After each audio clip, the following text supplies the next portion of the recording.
미국의 역사 이야기 현대편 학원으로 함께 살펴보겠습니다. 이번 시간에는 체르노빌의 사건과 냉전의 끝에 관한 이야기를 들려드릴게요. 먼저 체르노빌의 원자력 발전소 폭발 사건이에요.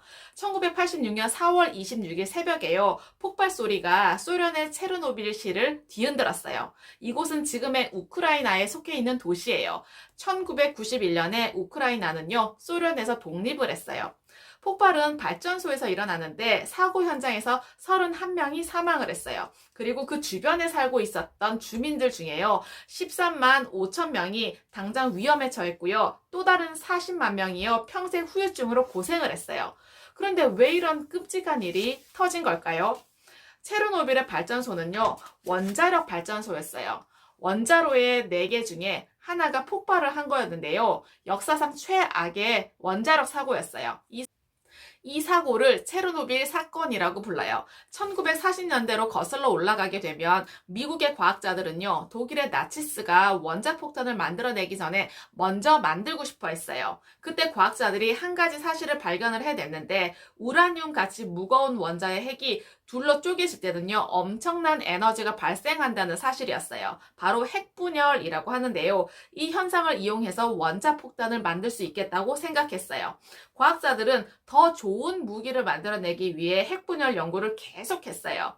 원자폭탄과 핵미사일을 더 강하게 만들고 싶었고, 원자력으로 움직이는 잠수함까지도 만들고 싶어 했어요. 그렇게 되면요, 석유에 크게 매달릴 이유가 없었거든요. 그런데요, 그렇게 할 수 있다는 사실이 증명이 되었어요. 1951년에 미국 아이다호주의 아코시에 있는 아이다호 국립공학연구소에서 과학자들은요, 원자력으로 발전기를 돌려서 전등 4개를 밝힐 수 있게 되었어요. 엄청나게 싼 값으로 전기를 만들어낼 수가 있었어요. 원자력을 이용해서 전기를 만들어내려면 발전용 원자로를 만들어야 했어요. 원자로는요, 핵이 분열할 때 순간적으로 방출되는 다량의 에너지가 서서히 방출되도록 조절하는 장치를 말해요. 아코시는 1955년에 원자력 발전만으로 그 도시가 필요로 하는 그 모든 전기를 만들어낼 수가 있었어요. 일부 과학자들과 정부 관리는 원자력을 찬양했어요. 그런데요, 반대의 목소리도 커졌어요.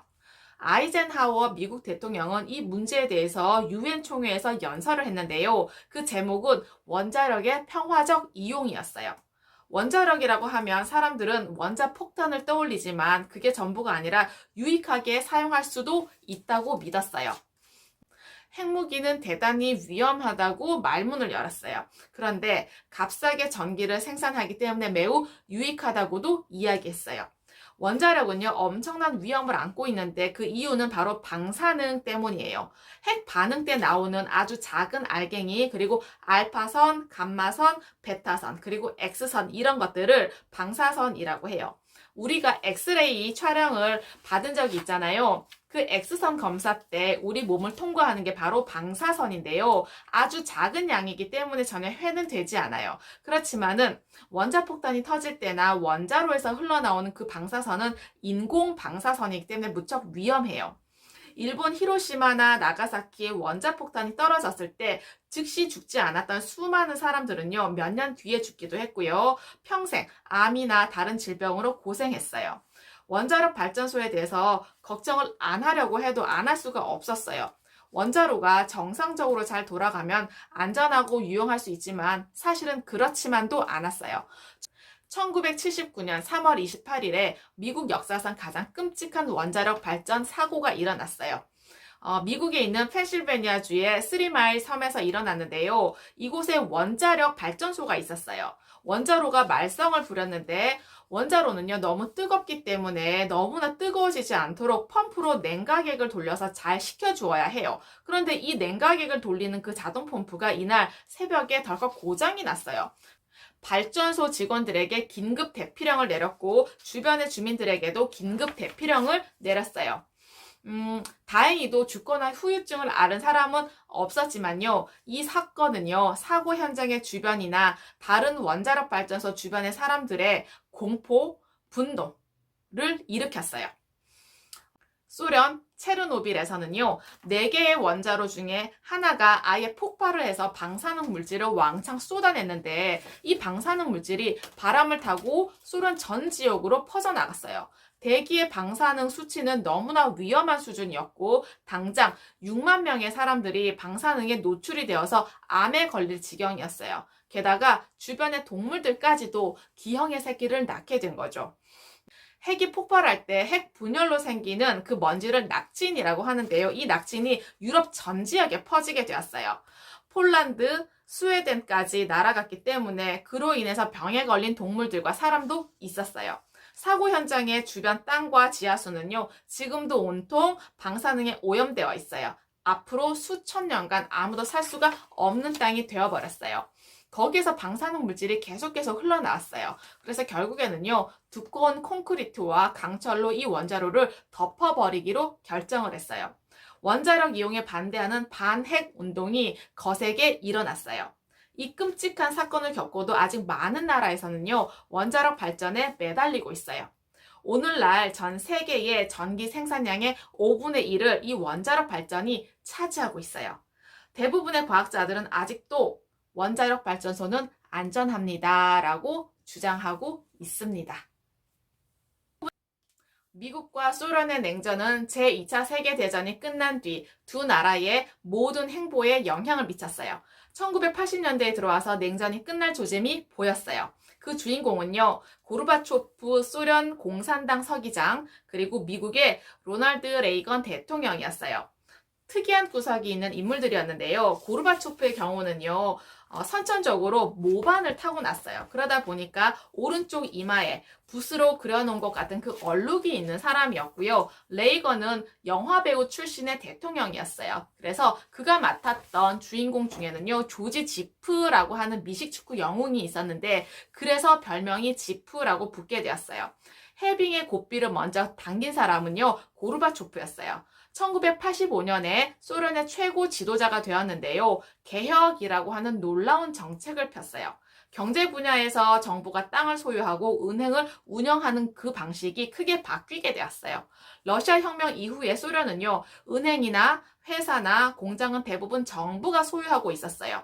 그런데 이 개혁 정치 덕분에 보통 사람들도 그런 기업들을 운영하고 관리할 수가 있었어요. 그러니까 자기 사업체도 가질 수가 있었어요. 유럽의 여러 나라들과 우호 관계도 맺게 되었어요. 그리고 또 개방 정책을 폈는데요. 정부가 스스로 스탈린 독재 체제를 이젠 끝낸다라고 선언했어요.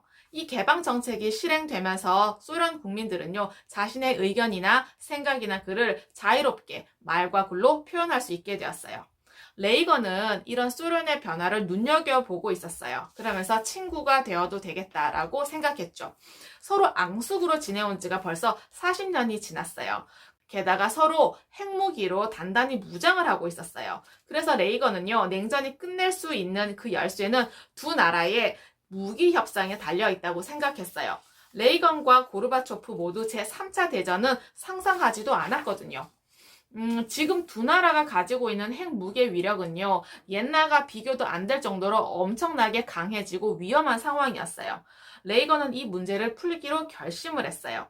미국이 가지고 있는 원자폭탄을 다 없앨 것이 아니라 더 센 걸 만들어서, 그러니까 소련보다 훨씬 더 센 걸 만들어서 소련이 우리를 공격하지 못하도록 해야겠다라고 생각을 한 거예요. 그러니까 힘에 의한 평화라고 불러요. 미국이 평화를 지키려면 그 어느 나라보다 강해져야 한다고 생각했던 거죠. 레이건은 한 손으로는 무기를 열심히 챙기면서 또 다른 한 손은요, 고르바초프에게 내밀었어요. 두 사람은요, 1987년 12월 8일에 중거리 핵 전력 협정을 맺게 되었어요.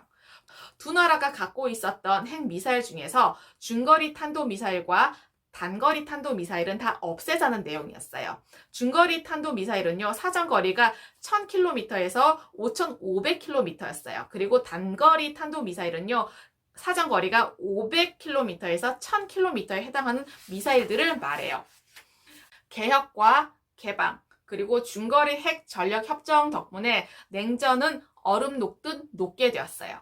냉전이 막을 내리면서 소련 사람들은 환호성을 질렀죠. 그리고 연극과 시, 소설, 음악을 통해서 새로운 시대가 열리게 되었어요.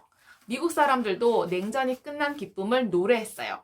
빌리 조엘은요, 1987년에 레닌그라드, 모스크바를 방문해서 콘서트를 하기도 했어요. 냉전의 사슬이 사람의 머리와 가슴을 옥죄어온 시간이 40년이에요. 그 사슬이 이제 끊어졌어요. 냉전의 이름으로 미워했던 마음을 털어내고 평화와 우정을 노래할 수 있게 되었습니다. 네, 어떠셨나요? 과거의 지혜와 지식을 통해서 현재와 미래의 삶이 좀 더 의미 있고 풍성해지시길 기원합니다. 감사합니다.